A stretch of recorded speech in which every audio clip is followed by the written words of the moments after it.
Hello. Welcome back to my huge channel, everybody. Today we're speaking about a topic that you all should be aware of, which is New York Fashion Week. What happened at New York Fashion Week? What is the impact of New York Fashion Week? Did New York Fashion Week even have any kind of impact? Do we want it to have had an impact on us? We will look at the shows. We will try to figure out some trend predictions we can make out of New York Fashion Week. I think it's interesting. And also the current state of fashion that has an impact on New York Fashion Week is, I think, pretty relevant, especially now that we see so often the headlines like New York Fashion Week is dead and it's terrible and the design and this and this. I personally don't think this is only New York's fault, that fashion is forcing us to get into the direction of not being as creative anymore. So I think it's a bigger topic. If you are interested in this kind of conversation that is with a few more smarter people than this, we actually have tonight in like 1 or 2 hours, 8 p.m. Central European time on my Discord, a live call with amazing people. So everybody that wants to join can join. You might see us all with videos, so everybody can talk and share their opinion about New York Fashion Week. We have an agenda even, like we are really serious and pros here. We have a bi-weekly call actually, and we every time have a different topic, and tonight is the night where we talk about the current state of fashion and also New York Fashion Week, and also review the shows. So we look at them, we talk about them. It's fun, it's so much fun because you speak with like-minded people about it. So if you do enjoy sharing your thoughts in any case, you should join the Discord anyway. The link is down below. In any case, I also have a Patreon, of course, so feel free to support me there, where I share another video every week that is a bit more personal, where I sometimes rage a bit more, I would say, about brands and looks and trends and whatever. I do analyze shows there as well. And of course, subscribe to this channel if you did enjoy this video and you don't know yet because you haven't watched it, but I'm sure you have watched other videos. So, and I know I always say, welcome to my new channel, and I know some people might be bothered, but we are 30k people now. So just saying, I'm super happy and happy for everybody that subscribed until this day. So coming back to the actual topic, which is New York Fashion Week. We can, I think, all be aligned on the fact that New York Fashion Week has always been pretty cool, and that's probably because of the city, New York City. Of course, we have London, we have Milan, we have Paris, but to be honest, there also used to be a Berlin Fashion Week once, there used to be an Istanbul Fashion Week once, and usually it starts, like the degrading of these Fashion Week cities starts with losing their sponsors. And Mercedes-Benz, as you might have figured, is like one of the biggest sponsors everywhere, and the moment they drop the cities, it's actually kind of done because there's no money. And I think the fact, I mean, everywhere we see the titles like New York Fashion Week is dead, and we look at the calendar, and you know what? The calendar is shrinking like crazy. I was shocked when I looked at CFDA, at the New York Fashion Week calendar, because even though if I don't attend, I need to be aware of what's going on. I was shocked. Honestly, it looks like 2 days of Paris Fashion Week. Meanwhile, Paris Fashion Week is extending like crazy. The Fashion Week is now 10 days, so actually it's kind of 2 weeks, because it feels like 3 weeks. The days are packed. Nobody talks about the events that are like kind of as relevant sometimes. So I would say it's not so much imbalance anymore, and New York Fashion Week has been suffering a lot in the last years. I would say in the last 7 to 8 years, we constantly saw some degrading in the quality of what is shown during New York Fashion Week. And so I do love New York City, and I do see how many creative people are on the streets, and every time I'm so surprised about the fact that I don't see it on the runways. So that's why I think we need to see everything in context. I think New York City has been struggling a lot because a lot of designers there had to relocate as well. I mean, I think the only brand I know that has always been there and stayed there was Skula. And everything else, I mean, Peter Doe is showing in Paris, Marc Jacobs is not on the schedule, Thom Browne is showing in Paris. Like, these were like huge brands that could really, you know, you need the big names, you need the big budgets to drive the big awareness on your city. And if these big shows are not there, I'm very happy for the emerging smaller designers, but they cannot carry the weight of media for a whole fashion week. So I think overall New York Fashion Week has been struggling due to a lot of different factors. Like, one of them is definitely economical. Nobody has the money to shop really luxury anymore, and that's the reason why we have this peak in like ultra luxurious items. And like Shein on the other side, I would say, and everything else that is like mid-range. Nobody goes into a retail store, and I think if you check department stores, like luxury department stores close to you, you will see like nobody's there. I don't know what's going on. I thought it was the summer. I think when we talk about New York Fashion Week, we can divide it into 3 big categories as well. I don't think that's very representative for other fashion weeks. I think that's very descriptive for New York, and that's why it turns it so much into like a pragmatic fashion week, and why we sometimes don't have this extreme amount of creativity that we search for. I would say we have like the one category is like the big commercials, which is like Michael Kors, Off-White showed, it's Coach. These are probably the brands that have the biggest budget and that do also kind of the biggest shows when it comes to luxury brands. I know the runway of Michael Kors is very different than a lot of things you end up seeing at TK Maxx. I'm just saying watches and handbags, guys, but anyway, Michael Kors did everything right when it comes to his portemonnaie, so I'm not gonna judge that, but I think these are like the very commercial big luxury brands that usually have a bigger show. Then we have, I don't know even how to describe it, I would say like casual streetwear brands, and streetwear is probably like not such a perfect term to describe it, but I have no idea how to describe Tommy Hilfiger and Ralph Lauren, because it's, for me, it's just the epitome of American dressing, casual dressing. I think these are also like two huge brands that have way too much attention for a fashion week. I'm sorry guys, but I don't want to see Ralph Lauren or Tommy Hilfiger on a schedule. I know they put nice things on the runway, but actually not. Like, I hated the Ralph Lauren runway. I don't understand anybody that says there was any creative thought behind it. I really like the Ralph Lauren brand itself. I think it's a nice like casual streetwear brand that has actually pretty great quality. This is something I really stand behind. But like runway wise, we don't need that. This is not something that brings New York forward. And if you might have recognized, I talked about the biggest already. So it's Michael Kors, Coach, Tory Burch, and then it's like Ralph Lauren and Tommy Hilfiger. And these are the brands in a department store where you don't even look into.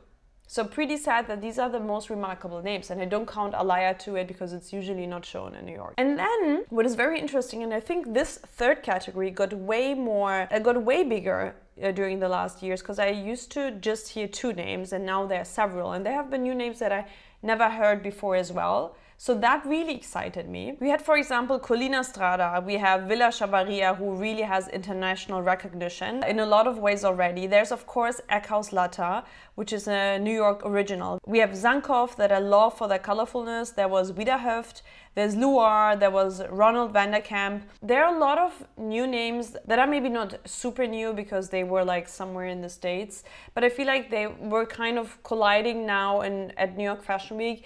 And they build up a new category that didn't exist in this form before. And I think it's a very experimental category. And I think they will be the driving force of New York Fashion Week and will also be the game changer for New York Fashion Week, because it will definitely not be Tommy Hilfiger. And I love that Willy is getting so much recognition now. And I think I saw him on Paris as well. And a lot of people influenced by his fashion. I think Eckhaus Latta is trying to adapt. I'm a bit surprised about a lot of design choices currently, because I think a lot of brands, because of desperation, probably try to adapt also to current trends, because I cannot help but see everywhere the Row or Miu Miu. Honestly, they're like two big influences in fashion right now. And I know that's how the world goes, and it's normal to be influenced, but I'm really sad if I see that a brand is kind of losing their identity a bit. In any case, I think the third category is very promising and will bring New York Fashion Week forward if they survive. And that's a sad truth. It's really hard to have a flowing system, a cash flow, a good business. So I really wish the best. Let's get down to maybe some trends that we saw where I think these will be sustainable. So that's also good for the brands and have an impact on the current fashion and maybe on our own wardrobe in spring 2025. Yes. I think the first thing that I noticed and that was very striking to me, and because I was not so much used to seeing it in New York Fashion Week, is some sort of new form of sensuality. I saw so many dreamy, sensitive, flowy, airy pieces, and this is actually something I really enjoyed. I think what we see overall all the time, constantly, are embellishments and laces. But I have to say, with the quiet luxury trend and everything being a bit more reserved and everything calming down a bit, embellishments had a hard time. Like, even if we think of Dries, he switched to way more print pieces than embellishments. Prada, if you think of 1819 versus now, there's literally no embellishment anymore, or just like the very pricey specific pieces.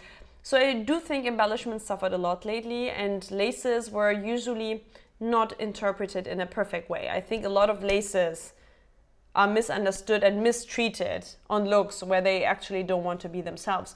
But this time I saw a lot of lace that I did enjoy, and I'm not a lace person, and embellishments. And I think all these kind of things, like to add a bit more on top of it, to bring some texture to it. A lot of fabrics where we had some texture to them, that was something new. And this all gave me hope, because it was not just like this, something you would assume from New York Fashion Week, like to be very sporty and tough, and everybody thinks of Donna Karan and Calvin Klein and the 90s minimalism. Nice to have, but I'm really happy that we saw some new form of sensuality, some regrowth of New York Fashion Week, and like literally growing up into a new aesthetic. One of the brands that I absolutely love the most, and that is super underrated, and I hope I think it's just a girl, makes it everywhere, is Diotima. Here we see a lot of embellishments, and it's actually a brand that got huge, like with their knits and the way that things are crafted. I did like this collection a lot. I think it's a bit more wearable, it's a bit more not so special maybe. I think her old pieces that were very often like crochet were maybe sometimes too specific to apply to like a wider audience, and this time I think it works so well, especially if you just want to have like a tiny bit of a bling bling. I think it works really well, and again it brings this, this femininity that we want. It's this feminine energy that we want to have everywhere, like also in menswear. It's bringing in the sensuality of texture, of colors, of reflections that we were kind of missing in all this minimalism that we had in the last years. I think Rachel Comey also did a great job. I think Rachel Comey is actually famous to be like a denim designer, but honestly she does manage to create a very wearable and nice everyday wear. And honestly, this is also something I search for very often, and I find often also missing on runways, like, hey, where are the brands where I can actually wear the pieces? To be honest, Le Maire is like one of the very few ones where I feel like, okay, there's no translation necessary. I literally can wear what I see on the runway. Of course, it's not the essence of a runway, but you know what I mean. We need stuff we can actually wear at the end of the day. We saw it also on this Tory Burch dress that I think had an impeccable texture to it, the mix of fabric. I think this is really something that elevates a look to top notch. It's incomparable to usual ready to wear, and these are the things. Meanwhile, you're still able to dress in this dress on a normal day. So this is something very specific that I really love. On the other hand, if you look at Phillip Lim, and I'm actually a huge fan of Phillip Lim since very, like, I don't know, 10 years or something. I think I got to know about it when I was in New York, actually. I knew about it before, I guess, whatever. I really liked that it was like a very wearable collection. I'm not a huge fan of laces, and it was maybe a tiny bit too much lacy in this collection. I did see like some Sakai vibes, but maybe their source of inspiration is also the same. And I'm not good at comparing other designers with other designers, but sometimes I just want to express it so you have like an idea of what I'm talking about. I did really like that he tried to work so much with lace, because it's so hard to look cool in lace. I'm sorry, but it's really hard, and I really enjoyed it. I think this is something we haven't been seeing for a while. To me, it was also giving very much 2010s energy, because the last time I wore lace or was inspired by lace was a Burberry Prosum collection, where they had these skirts that were lace, and this is the last time I did find lace cool. So I'm happy it's coming back. It's a texture we need to work on and on its image, and I think it works really well, and you can use it easily on your day-to-day life. Another brand that really, maybe it was also the way the images were edited, but I felt like I'm in a dream, was Marina Moscone. And it's actually a pretty small brand, I think. It always had my attention. I really like Marina Moscone. It's slightly boring, but like in the right way. I'm never bothered by it. It does look like the brand that your mom would like to wear, but you too. A bit like, I would say, in terms of wearability and interest, like Gabriella Hearst, Emilia Wickstead, but I think it's a bit more sensual. She's a bit better in mixing materials, and I really loved how she played with these silk or organza inlays and then other fabrics on top of it that also look like silk. Beautiful, like these satins, these colors. And coming to colors, there's a second topic that is coming back, and a trend that I'm obsessed with, and I'm so happy this is happening right now. Jewel tones. Why did we all forget about jewel tones? These were literally the best colors in the world. Jewel tones were, again, something for me coming from Christopher Bailey at Burberry. And it was also Dries Van Noten 2012. Like, everything was jewel tones. Everything was a deep Bordeaux, a deep green, a deep purple, a deep red. These colors, I don't know what's happening with me when I see them, but it's just so intense and so beautiful. And it's not the same as just a colorful collection. I feel like since they have this density and are so highly pigmented, it's very romantic. It always reminds me of the era of romanticism, and it has again the sensuality, and this is something for me, in my opinion, that was like overlaying the whole New York Fashion Week. We did have a new form of sensuality. We had it with textures, but with colors as well. Honestly, we still see it at the row. The row didn't show, of course, but we still see at the row's shoe selection, for example, and that's very atypical for them. I know they like some hues and tiny colors here and there, and I think it's very striking when it comes to their shoes, and especially satin shoes coming back. I was obsessed with satin shoes. It's so elegant. Yeah, they are doing it. Coach had dresses that were probably inspired also from another Italian brand, but it was some sort of jewel tones, very intense tones. Rachel Comey had it. Zankov has a bit more striking, more primary color-oriented colors, but still very striking colors. And he is also great in color combinations that are very unusual. A color combination I saw very often at New York Fashion Week was a very dark plum purple with a very light green that I'm usually used to see at Dries Van Noten, but I'm so happy it's being translated by other designers, because come on, like nobody's going to invent new color combinations. It was amazing to see, and I really enjoyed that. I really think after our whole gray era, and to be very honest, I do think that was also our inner self, and we did feel kind of gray and beige and black and white, and I love these colors, and I can dress all my life in these very also sensual colors that are maybe a bit cooler. I do think we need this little spark of joy that jewel tones have. It's really something, it's like a natural blush, you know, wearing, I don't know, purple slides or like a nice green pant, a purple shirt, red, I don't know, red shoes or something. So this is something I really enjoyed, and I hope really that jewel tones will take over everything. I think another thing that will stay, because we currently have it, so I wouldn't call it a real trend prediction, but I'm still happy it's kind of relevant in its days, and it's something I really love, so I benefit of this. I like vintage inspired knitwear pieces. And I think we see it everywhere. I mean, the rugby shirts took over, and the striped shirts and everything that is like maritime and everything. We see it literally at every designer, like from Celine to The Row to, I don't know, Prada and Miu Miu. Everybody has it. We also saw it at New York Fashion Week again. One brand that is, for example, like super popular for it since ever is Monse. I never know how to pronounce it, to be honest. I think it's Monse. I think they were always really famous for their knitwear, but I still saw it with every brand that there was a striped shirt and sometimes something like more vintage inspired, and I think that's cool. That also means that it's very easy for us to adapt to this. If it has been something you liked already, it's amazing already, because you can keep dressing the way you're used to. And second of all, it's also interesting because you can so easily do it vintage, or you go to the department store and get the Miu Miu one. That's of course your choice. But I really love vintage sweaters. I think honestly, usually they're better crafted. The knit, the threads and everything they used to use back then is insane. And I really think it is also a pattern that comes to my wardrobe that I usually would not wear. I have my Lanvin one that I love so much. So everything like vintage knitwear inspired, it just feels homey and cozy. And what I loved at New York Fashion Week is like that the fashion felt very natural and very wearable. And a lot of people say, yes, it's over, it's not exciting anymore. I don't think it's true. I just think it's very, very small. And if you just have a smaller selection of fashion brands, you will not be able to have this super wide scope of creativity everywhere. But I think a lot of designers did a good job, except for the huge ones. But I mean, even Tory Burch, I think it's a very relevant brand. I think Tory Burch does an amazing job since 2022. I don't know what was happening before. I don't know if she changed like her creative studio or whatever, but something changed. And since then, Tory Burch is doing an amazing job. I think they're slightly bipolar if you look at the handbags and shoes and at the ready-to-wear collections, because there's not really a connection, but I understand they have their cash cow, which is their shoes and handbags, and they have to sell them.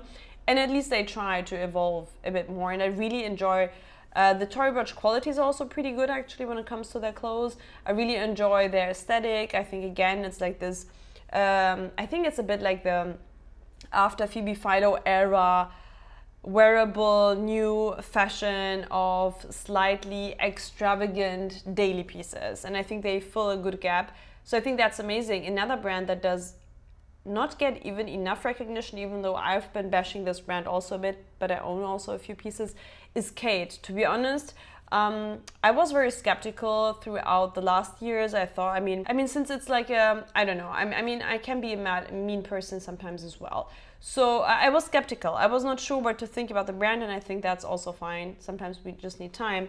But honestly, after this show, because sometimes it felt very artificial to me that she designed pieces that seemed like very extravagant and extreme, and then what was best selling were always jeans and this cashmere cardigan that is everywhere.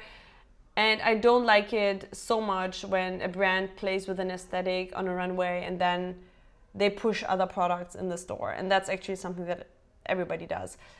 In any case, I think I was really surprised about the amount of extravagance and elegance and sophistication and the playfulness of these things at the show. I think also the show itself was a bit better because I think the last few ones were like super dark, and that's also, these super dark shows didn't fit. I'm sorry, like this is not a Rick Owens show. Like at the end of the day, it's a Khaite show. And I didn't really understand the aesthetic. They pushed so hard to be like super dark and cool. And to be honest, I think it's the strongest of New York Fashion Week when it comes to big, more commercial, good design brand. I wouldn't say it's the most expressive and experimental ones. Of course, they're the smaller ones that are a bit more interesting when it comes to that. But I think if you have a sophisticated and elegant approach, you can work with Khaite now and even create a bit disruptiveness. I think it was one of the most disruptive shows and I really enjoyed that. So overall, I don't want to get too much into detail because we're literally going to talk about it in 1.5 hours. So don't forget to join the Discord if you do want to listen to more than one person talking about the shows. But overall, brands that I really like to see, Sunny Liang. I think Sunny Liang is going into a very interesting direction. To be very honest, it was not any attention or interest for me in the beginning. I did find it like very New York streetwear, so I didn't really understand the appeal, but maybe it was a bit considered like Mayam Nasirzadeh, which is also like very wearable and you cannot really tell what you like about it, but you kind of want to look like that head to toe. But also probably it was just not my personal aesthetic. I did see, of course, the shift in Sandy Liang growing up. Everything was a bit more feminine, a bit more vintage. All the looks looked very 60s.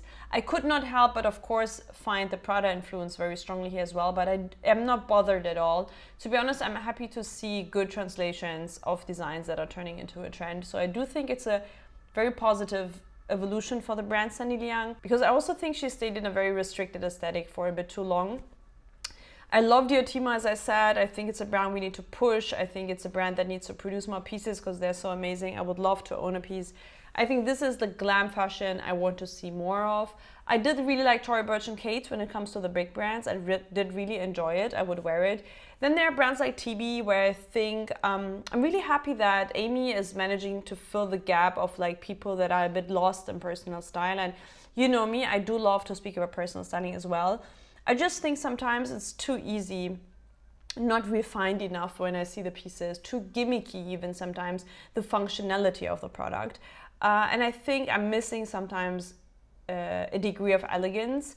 And since I love elegance, functionality is usually not the first criteria you look out for. But still, I'm very happy to see, for example, TB everywhere in Paris. I'm really happy that a lot of, especially like working people, feel so inspired by it and feel so comfortable while chic. So I really love the gap that TB is filling. It's just not probably my personal biggest favorite. Then, of course, I do love Zankov. I love the styling. I think it's a very refreshing young brand that also should turn like into a running product in every department store for like the knit sweater. I think it's amazing how he creates the color combinations. I love the shirts, everything he does. And then there's also Marina Moscone. It's of course I think a different price category as well, but I do like that.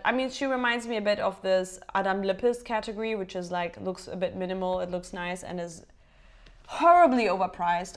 I think I saw just a few months ago Adam Lippes price tag and I was shocked. I thought I was looking at Chanel Couture, but it was Adam Lippes.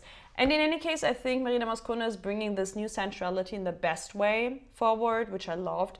I said it before, Tory Burch was also very impressive concerning that. So I would say overall, the hypothesis of New York Fashion Week dying is just like, no, a lot of brands are relocating, a lot of brands don't exist anymore.